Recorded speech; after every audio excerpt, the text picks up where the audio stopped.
بسم الله الرحمن الرحيم. anigoo ah magacayga Jibriil Umar Maxamed oo ah gudoomiyaha shirkadda Orange Worldwide.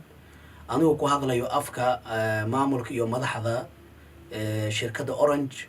waxaan rabnaa halkaan inaan ugu hambaliyeeno ardadii Soomaaliyeed ee u fariisatay imtixaankii YOS bishii Abriil 28 2019. waxaan leenahay ardada waad wada guuleysateen. hambaliyo sidoo kale waxaan rabaa ardada inaan xasuusiyo inay tagaan bishaan May inta ka harsan inay ka doontaan xafiisyada Orange admissionada oo jaamacadda si uu diyaar garoowaan adoo aleedmo qaadashada fiisooyinka.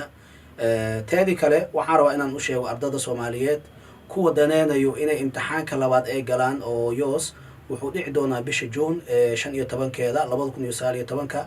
waxaan rajeynaa ardada inay iska diiwaan geliyaan dhammaan xafiisyada shirkadda Orange ee ku leedahay geeska Afrika.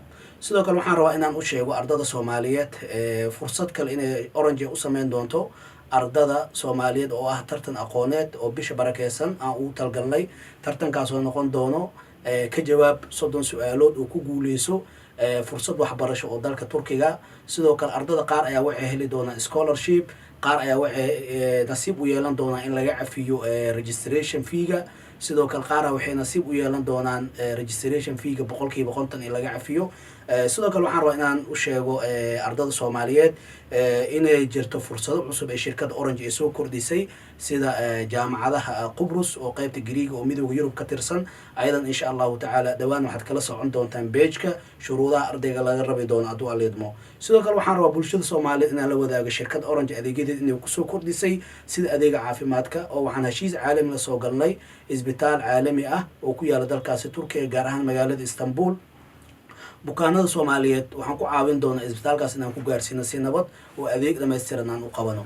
sidoo kale shirkadda waxay soo kordhisay adeega iibinta guryaha bulshada daneynaysa ama familiga daneynayo inay Turki ee guri ay ka iibsadaan. shirkadda Orange waxay diyaar u tahay sidoo kale inay caawiso ayna gaarsiiso guryahaas inay iibsadaan qiimo raqiisna ay ku iibsadaan adoo aleed insha Allah. waana mahadsantihiin. shukran.